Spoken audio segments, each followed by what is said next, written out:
बिस्मिल्लाहिर्रहमानिर्रहीम। अस्सलाम वालेकुम ऑल व्यूअर्स, उम्मीद है आप लोग खैरियत से होंगे। आज मैं एक बहुत इंपॉर्टेंट व्लॉग करने जा रहा हूं और इस हवाले से मैं चाहूँगा कि आप लोग इस व्लॉग को आखिरी आखिर वक्त तक देखें। और ये व्लॉग जो है मेडिकल के हवाले से मैं करने जा रहा हूँ। इस वक्त पूरी दुनिया में जो कॉज ऑफ डेथ है उसमें सबसे बड़ा जो रीज़न है वो कार्डियोवैस्कुलर डिजीज़ है और सेकंड पर जो है वो कैंसर है। आप किसी तरह की रिसर्च कर लें, उस रिसर्च में चाहे वो गूगल हो, चाहे वो विकिपीडिया हो, चाहे वो कोई और सोर्स हो, उन सोर्सेज से जो इन्फॉर्मेशन आ रही है वो सबसे ज़्यादा 33% कॉज ऑफ डेथ है वो कार्डियोवैस्कुलर डिजीज़ है। और आज का जो व्लॉग है मैं इसी हवाले से करने जा रहा हूँ कि आप लोग चाहे किसी उम्र के किसी हिस्से में भी हैं, अगर आप लोग चाहते हैं कि अपनी हेल्थ को बेहतर बनाएं और हार्ट अटैक से, कार्डियोवैस्कुलर डिजीज़ से अपने आप को बचाएं, तो ये व्लॉग ज़रूर आखिरी वक्त तक देखिएगा। मेरे साथ मौजूद हैं इस वक्त डॉक्टर तहसीन अख्तर और वो जो इस हवाले से हमें मज़ीद इन्फॉर्मेशन देंगे। और मैं चाहूँगा कि डॉक्टर तहसीन अख्तर जो हैं वो अपना इंट्रोडक्शन दें इस हवाले से और उसी हवाले से हम मज़ीद इनसे जानना चाहेंगे। जी डॉक्टर तहसीन अख्तर साहब।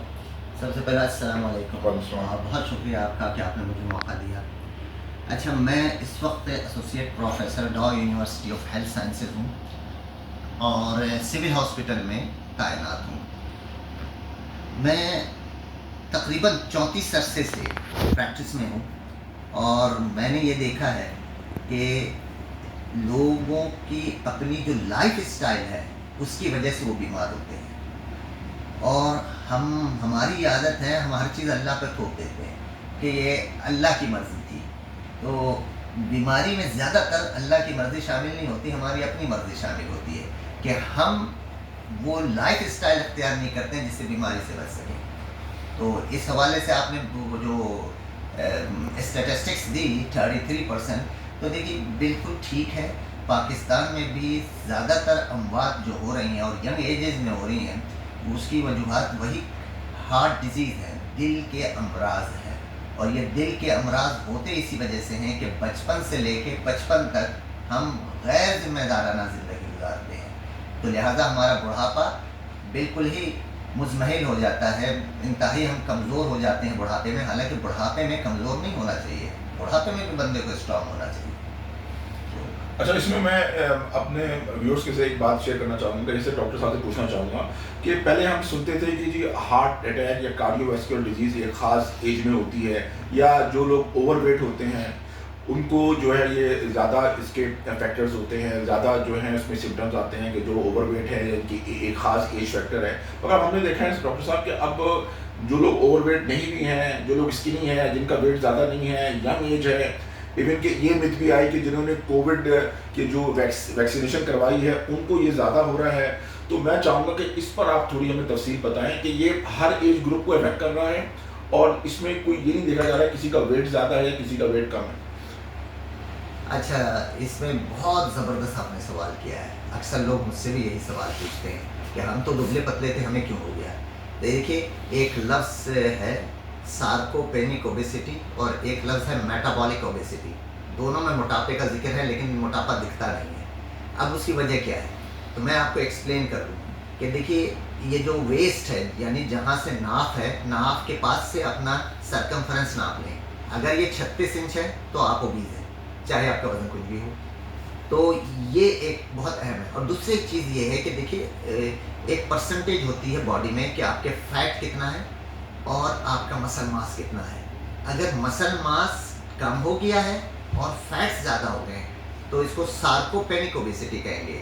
इसमें भी बंदा दुबला पतला स्किनी दिखेगा लेकिन वो ख़तरनाक होगा और उसको किसी वक्त भी हार्ट अटैक हो सकता है। तो ये दो चीज़ें जो कि हमारे यहाँ इसका शऊर नहीं है और ये वजूहात सिर्फ़ और सिर्फ सीडेंट्री लाइफ स्टाइल यानी बैठे रहने से होती है। अगर हम एक्सरसाइज करें, अपने मसल्स को बिल्डअप करें तो कभी इस तरह के मसाइल नहीं। अच्छा डॉक्टर साहब, ये देखने में आया है कि थोड़ा अब अवेयरनेस हो रही है ऑर्गेनिक फूड की भी ना, कि लोग कह रहे हैं कि आप ऑर्गेनिक फूड की तरफ आएँ, क्योंकि अभी जो हम लोग डाइट ले रहे हैं वो किसी तरह भी एक हेल्दी डाइट नहीं है। चाहे एक आम घर में खाना पकता हो, चाहे हम डाइनिंग आउट करें, जो उसमें ऑयल है, जो उसमें बाकी इंग्रेडिएंट्स हैं, वो किसी तरह भी आप इसको नहीं कह सकते कि हमारे जो है स्टमक के लिए वो अच्छे हैं, यानी कि इट्स नॉट हेल्दी फूड। तो हेल्दी फूड की तरफ, ऑर्गेनिक फूड की तरफ किस तरह आया जाए, और क्या ये भी फैक्टर्स हैं इसमें एक अच्छी हेल्थ के लिए कि आप अपने आप को जो है इस हार्ट डिजीज से बचा सकें? जी, जी, बिल्कुल। ये सवाल भी आपका बहुत ही वैलिड है। और देखिए, 6 चीज़ें अभी वेस्ट जो है ना, हमें 6 चीज़ें बता रही है कि इन 6 चीज़ों पे अमल करो तो आप, और उसको उसने लाइफ स्टाइल मेडिसिन का नाम दिया। लाइफ स्टाइल मेडिसिन यानी इसमें दवा नहीं है, ये खुद दवा है लाइफ स्टाइल। तो इसमें सबसे पहले तो हेल्दी डाइट आता है। ठीक है। अब हमारे यहाँ क्या है कि हेल्दी डाइट का कॉन्सेप्ट ही नहीं है। हम जो तेल लेके आते हैं ना खाना पकाने के लिए, तो वो हम ये देखते हैं कि कितना साफ सुथरा और ट्रांसपेरेंट लुक है। हमें लगता है कि वो बहुत ही अच्छा तेल होगा। तो जितना साफ उतना गलीज, ये याद रखिएगा। हमेशा वो तेल इस्तेमाल करें जो कोल्ड एक्सट्रैक्ट हो, जो केमिकल के थ्रू ना गुजरा हो, जो हीट, एक्स्ट्रा हीट के थ्रू ना गुजरा हो। तो देसी घी? हाँ, नहीं, तो देखिए, देसी घी भी एक सर्टेन अमाउंट में तो यूज़ किया जा सकता है, लेकिन उसका भी मकदार ज़्यादा नहीं होनी चाहिए। हमें क्या करना है, हमें कोल्ड एक्सट्रैक्ट लेना है। हमें जो है ना, हमें कोल्ड एक्सट्रैक्ट ऑयल लेना है। जैसे देखिए, अगर हम ओलिव ऑयल लेना चाहते हैं तो एक्स्ट्रा वर्जिन, यानी ये कोल्ड एक्सट्रैक्ट है। इसी तरह देखिए, एक हमारे यहाँ शुरुआत में सरसों का तेल बहुत अच्छा इस्तेमाल होता था। अब वो सरसों का तेल क्या किया कि जो अमेरिका ने उस पर बैन लगा दिया कि एज ए कुकिंग ऑयल हम उसको यूज़ नहीं कर सकते।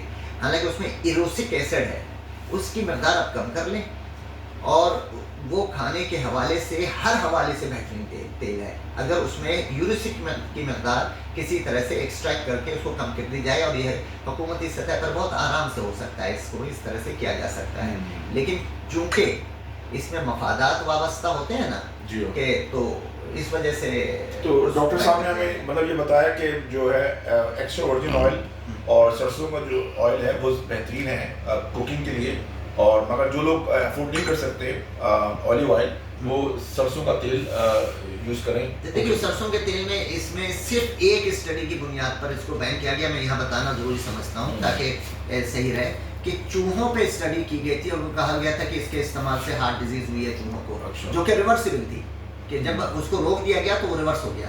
तो वो बताया गया कि इरोसिक एसिड की वजह से था। तो भाई, उस इरोसिक एसिड की मकदार को कम करते हैं, इससे बेहतर तेल कोई नहीं है सरसों के लिए। अच्छा डॉक्टर साहब, ये बताएं कि ये जिन्होंने कोविड वैक्सीन लगाई थी, बहुत सारा ये इस पर रिसर्च हो चुकी है, बहुत सारे अमेरिकन डॉक्टर्स के इस पे जो है वीलॉग्स आए हैं कि कोविड जिन्होंने वैक्सीन, क्योंकि वो मैं कोई मेडिकल फील्ड से मेरा ताल्लुक नहीं है, मगर कहते हैं वो वैक्सीनेशन जो थी वो RNA से बनी थी, और वो उस वजह से इस पर एक तरह से उस पर अभी टेस्टिंग जारी थी, और वो जल्दी में उन्होंने वैक्सीनेशन जो है करवा दी, और उस वजह से उसके साइड इफ़ेक्ट्स बहुत आए हैं। क्या ये बात सही है? नहीं, ये बात बिल्कुल सही नहीं है। आप जनरलाइज नहीं कर सकते, और वैक्सीन से ऐसा कुछ हुआ भी नहीं है। देखिए, मेरे अपने फील्ड में मैं हज़ारों डॉक्टर्स को लगी है ये वैक्सीन जी। और आपने भी लगाई? मैंने भी लगाई है, और 2 दफ़ा लगाई है। अच्छा। ठीक है। अच्छा। तो ऐसा कुछ नहीं ऐसा है। कुछ नहीं। और ये एक समझ लीजिए कि एक गलत बात को प्रोपगेट किया गया है। हाँ, ये जो RNA वायरस 2 ही RNA होता है या DNA होता है। हाँ, अब वायरस के अगेंस्ट जो वैक्सीन बनती है, उस पे आप ये कह सकते हैं कि इतनी जल्दी वैक्सीन मार्केट कैसे हो जो है, गई? ठीक है, और बगैर जो है ना उसको सर्विलेंस के क्यों लगा दिया गया, वो एक आप है। एक अलग है, एक आप टॉपिक है। और एक और अहम बात मैं बताता चलूँ। देखिए, एक होती है हर्ड इम्यूनिटी, यानी ये अल्लाह ताला प्रोड्यूस कर देता है इम्यूनिटी। कोई भी डिजीज, इन्फेक्शियस डिजीज आ जाए किसी भी कम्युनिटी में, 4 साल के बाद उसकी इम्यूनिटी खुद ब खुद पैदा हो जाती है। आप पुरानी हिस्ट्री लगा लें कि जब ये ताउन होता था, तो ताउन भी 4 साल के बाद खत्म हो जाता था। प्लेग जिसको कहते हैं, आपका बॉडी सिस्टम को इम्यून बना है, वो इम्यूनिटी हार्ड इम्यूनिटी प्रिवेंट करता है। ठीक है। तो इसको भी आप देखिएगा कि 2020 में आया, 2024 में आपका कोविड खत्म हो गया, वही 4 साल। बिल्कुल ऐसे। सर, इससे पहले कि हम सेकंड कॉज ऑफ डेथ पे आए, बस मैं इस पर ये लास्ट आपसे कहना चाहूँगा कि अपने व्यूअर्स को बताना, मैं ये चाहता हूँ बताना कि एक मैसेज जो है कि जो इस वक्त सबसे ज़्यादा कॉज ऑफ डेथ है कार्डियोवैस्कुलर डिजीज़ है, और उसमें ये ischemic heart disease ischemic heart disease जो है उसकी और एंड स्ट्रोक। और ये हमने देखा, हमारे अपने रिश्तेदारों में हमने देखा, अपने दोस्तों में देखा, अचानक हमें खबर आती है कि जी उनको ये अचानक हार्ट फेल हो गया, जो कि इवन ही वाज इन मिड-30s इन मिड-40s।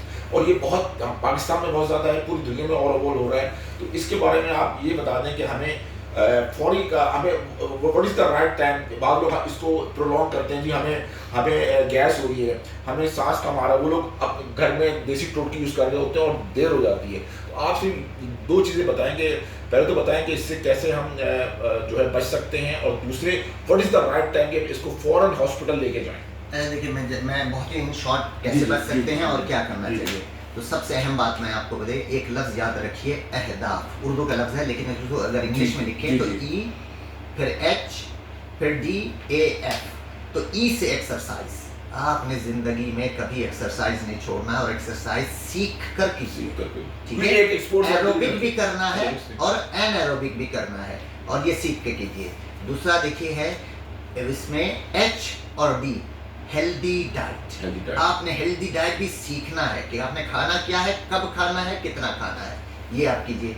फिर देखिए उसके बाद ए है अहदाफ में, उसके बाद ए है, ए से है अवॉइड करें आप वो हर चीज़ जिससे सेहत मुतासिर होती है, लाइक स्मोकिंग है, लाइक अल्कोहल है, और ये पान है, गुटखा है, छालिया है, इनसे अवॉइड करें। और भी जितनी चीज़ें हैं जो कि सेहत को, जंक फूड है, हाँ जंक फूड्स है, फास्ट फूड है, वो अवॉइड करें। और आखिर में है एफ, फियर ऑफ गॉड। अपने दिल में खौफ खुदा रखें, किसी का हक तलफी ना करें। इंशाल्लाह आप खुश रहेंगे, आपका दिल खुश रहेगा। ये तो आपके एक छोटी सी मैंने बात बता दी कि ये है प्रिवेंशन। 4 साल की उम्र से एथेरोस्क्लेरोसिस यानी शरियानों की तंगी शुरू हो जाती है। तो बच्चों को 4 साल की उम्र से एक्सरसाइज की आदत डलवाइए, और फिर कहिए मरते दम तक एक्सरसाइज नहीं छोड़ना है। देखें ये दिस इज द मैसेज कि 4 साल की उम्र से आपकी शरियानें इस तरह होना शुरू हो जाती है। तो आप बच्चों को हेल्दी एक्टिविटीज़ की तरफ लाएं, ना कि हम जो है गैजेट्स में बच्चे इन्वॉल्व हैं। हमारे जो है एंड्रॉयड फ़ोन और जो आईफोन से नहीं हटते।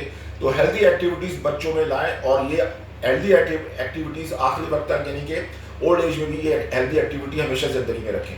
अब आते हैं हम सेकंड कॉज ऑफ डेथ पे, जो कि कैंसर है। अभी इसमें मेरे ख्याल से प्रिवेंशन की हम बात कर रहे थे, थोड़ा सा रह गया कि अब अगर किसी को महसूस होता है सीने पे दबाव, सीने पे बोझ, चलते हुए बीच सीने में जलन का एहसास। अच्छा, बिल्कुल ये बीच में होना चाहिए या लेफ्ट राइट? हाँ, ये अमूमन बीच में ही होता है, लेकिन समटाइम्स आपको लेफ्ट साइड पे भी होता है। अच्छा। और जो हैवीनेस है ना, ऐसा आपको लगे कि किसी ने कोई भारी पत्थर आपके सीने पर रख दिया। अच्छा, और ये कभी 1 फिंगर से पॉइंट आउट आप ना कर सके, बल्कि हमेशा जब आप मुट्ठी बना करके या पूरा हाथ अपने सीने पर रखते हैं, तो इस मतलब यही है कि ये मे बी कि ये हो सकता है हार्ट डिजीज हो। तो इसको कभी आप गैस पर या फिर किसी अपने जो ग़िज़ा की नाली के स्पाज़म पर मत जाइए, इसको फौरी तौर पर चेक कराइए। और उसके लिए ये है कि जब देखिए अगर इसके साथ आपको घबराहट हो रही है, पैल्पिटेशन यानी आपकी जो नब्ज़ की जो चलने की है उसमें कोई बेतरतीबी आ रही है, या उसमें रफ्तार तेज़ हो रही है, घबराहट हो रही है, पसीना खूब आ रहा है, तो देर नहीं कीजिए, फ़ौरन एक डिस्प्रिन चबा करके खा लीजिए या डिज़ॉल्व कर करके पी लीजिए। अच्छा, डिस्प्रिन। और फौरी तौर पर जो है ना, अगर आपके पास एनजीसिड है वो भी ज़बान के नीचे रख लें, और फौरी तौर पर पेशेंट को मूव करें कार्डियक की तरफ, ठीक है। तो ये इंशाल्लाह फिर इससे जो है ना फौरी तौर पर आप बर वक्त आप हॉस्पिटल पहुंच जाएंगे। ओके, अच्छा, ये हमने थोड़ा जितना हम कम से कम वक्त में इसको कवर कर सकते थे कार्डियोवैस्कुलर डिजीज़ को, वो हमने कोशिश की, और डॉक्टर साहब ने इस बारे में बताया। अब मैं आपको बताना चाहूँगा कि जो सेकंड कॉज ऑफ डेथ है इस पूरी दुनिया के अंदर, इवन के पाकिस्तान में, वो है कैंसर। और कैंसर की अमवात जो है कार्डियोवैस्कुलर डिजीज़ के बाद सबसे ज़्यादा है।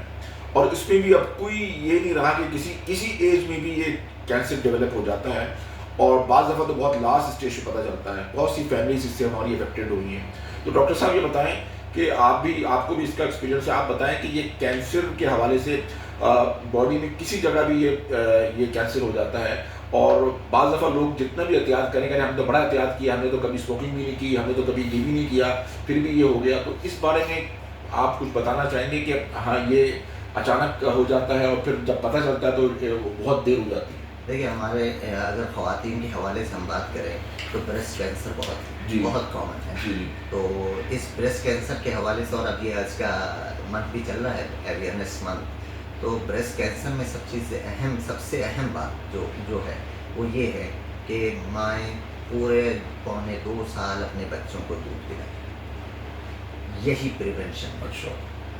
लेकिन ऐसा होता नहीं है, लोग 6 महीने 3 महीने के बाद ही छोड़ देते हैं। तो बच्चों को दूध पिलाने से ये एक प्रिवेंटिव मेजर है। इससे आप फिर दूसरा ये है कि हद्दुल वसा कोशिश करें कि आपको जो बातें बताई जाएँ ना ब्रेस्ट कैंसर के हवाले से कि प्रिवेंटिव मेजर से, उस पर अमल करें। ये फ़ास्ट फूड जो है ना, ये भी प्रिवेंशन में आता है कि इसके ज़्यादा इस्तेमाल ना किया जाए, ये भी एक वजह बन जाता है। आपकी जो डाइट है, देखिए दुनिया में सबसे कम मेडिटेरियन डाइट जो है ना, मेडिटेरियन एरिया है, वहाँ के लोगों को सबसे कम कैंसर होता है। उसकी वजह क्या है? उनके फूड में ज़्यादातर उनकी जो ग़िज़ा है वो सब्जियों पर मुश्तमिल होती है और फ्रूट्स पे मुश्तमिल होती है। तो सब्जियों का इस्तेमाल, फ्रूट का इस्तेमाल ज़्यादा करें, अनाज का इस्तेमाल कम से कम करें, और जो चीज़ भी खाएं कोशिश करें वो हाईली प्रोसेस्ड ना हो, प्रोसेस्ड मील से बचें। और वही है, डेली एक्सरसाइज करें, और नींद बहुत ज़रूरी है। हम लोग रात की नींद नहीं सोते हैं। देखिए अभी बिल्कुल लोगों ने उलट कर लिया है, सुबह जब होने वाली होती है तो सोते हैं और दिन भर सोते रहते हैं। अच्छा। रात में 7 घंटे की नींद मस्ट है। अगर आप ये लेंगे, आपका वेयर एंड टेयर जो होता है, आपके फ्री रेडिकल्स बनते हैं, ये सारे ख़त्म होते हैं इस रात में। कि आप अगर रात में आप इस तरह से 7 घंटे की बिल्कुल पुरसकून नींद ले लें, तो ये बहुत ज़रूरी है। और फिर स्ट्रेस मैनेजमेंट, देखिए स्ट्रेस बहुत अहम चीज़ है। अगर आप दिन भर स्ट्रेसफुल लाइफ गुजारेंगे तो आपके अंदर हार्मोनल चेंजेस आएंगे जो कि कैंसर का बायस बन सकते हैं। तो स्ट्रेसफुल लाइफ को ख़त्म करें। स्ट्रेस कैसे ख़त्म होगा? स्ट्रेस ख़त्म करने का सिर्फ एक तरीका मेरे से सुन लीजिए, वो ये है, दूसरों को खुश रखिए, आप खुश रहें। बहुत अच्छी बात की डॉक्टर साहब ने। दूसरों को खुश रखें और अपने आप को खुश रखें। और आई थिंक एक चीज़ में इसमें ऐड करूँगा कि अपने आप को स्पिरिचुअली स्ट्रांग करें। जी। अगर स्पिरिचुअली स्ट्रांग हैं आप अपने आप को रूहानी तौर पर मजबूत करें तो इन तमाम बीमारियों से बचा जा सकता है। ये एक वास्ट टॉपिक है। इसमें कुछ चीज़ें मैं थोड़ी सी मैं ऐड करूँगा कैंसर के हवाले से, कि जिस तरह लोग कहते हैं कि घरों में माइक्रोवेव यूज़ ना करें, और ये जो कॉफ़ी और टी है ये आप प्लास्टिक के कप्स में ना लें, और प्लास्टिक की और एल्युमिनियम की चीज़ों में आप चीज़ें गर्म ना करें। ये बहुत सारी चीज़ें मिथ आते रहते हैं सोशल मीडिया पे, और ये रील्स चलती रहती हैं। इस बारे में कुछ बता दें कि ये भी हमारी ख़वातीन और घर के लोग उसको इस पर एहतियात करें, या ये देखिए उमर साहब, हमें वापस उसी दौर में मिट्टी के 50 साल जी। हमने बहुत अपने हर चीज़ हाईली प्रोसेस यूज़ करना शुरू कर दिया है। मैंने पहले भी बताया था कि प्रोसेस चीज़ों से बचें। जी। आप सिंपल लाइफ की तरफ आए। देखिए आज भी जो गांव गोठों में और पहाड़ी इलाकों में लोग रहते हैं उनको कैंसर नहीं होते, उनको हार्ट डिजीज़ नहीं होते। उसकी वजह ये क्या है कि वो बहुत ज़्यादा मेहनत करते हैं और बहुत सिंपल लाइफ गुजारते हैं। और आज भी गांव में मटके का पानी पिया जाता है, और उनके पास फ्रिज नहीं होता। जो खाना खाते हैं बस वही फ्रेश होता है, उसके बाद अगले दिन नया खाना पकाते हैं। खाने प्रिजर्व करने का कोई कॉन्सेप्ट ही नहीं है कि फिर रात का खाना फ्रिज में रखा और सुबह खाना। ऐसे ही ये डब्बा फूड जो है ये खत्म करें। ये पैक्ड फूड जो होता है ना, ये खत्म करें। कोई चीज़ भी प्रोसेस्ड वाली मत लाएं। बस जो घर में खाना पकाते हैं वही प्रोसेसिंग सही है, इसके अलावा सारी प्रोसेसिंग खत्म कर दें। सही। तो आज हम व्लॉग अपना इस बात पे इख्तिताम करते हैं कि ये एक बहुत वास्ट टॉपिक है। इंशाल्लाह हम नेक्स्ट व्लॉग में डॉक्टर तहसीन के साथ मज़ीद चीज़ें कवर करेंगे जो कि इस मुख्तसर टाइम में कवर नहीं हो सकती। और कार्डियोवैस्कुलर डिजीज़ और कैंसर के हवाले से आज आप लोगों ने बहुत इंपॉर्टेंट व्लॉग देखा। और नेक्स्ट टाइम इंशाल्लाह हम आर्थराइटिस और जो आजकल यंग एज में ख़वातीन को और इवन कि यंगस्टर जो है नौजवानों को हड्डियों का दर्द शुरू हो गया है, आर्थराइटिस से रिलेटेड बहुत सारी चीज़ें हो गई हैं, विटामिन डी की कमी हो गई है, इस पर हम एक व्लॉग करेंगे ताकि लोगों को सही इन्फॉर्मेशन इस बारे में मिल सके और वो अपना प्रिवेंशन कर सकें। तो इंशाल्लाह आप लोग मेरे चैनल को सब्सक्राइब कर दें। इंशाल्लाह बहुत जल्द हम नए व्लॉग के साथ आप लोगों के साथ हाजिर होंगे। बहुत शुक्रिया, जज़ाकल्लाह, थैंक यू।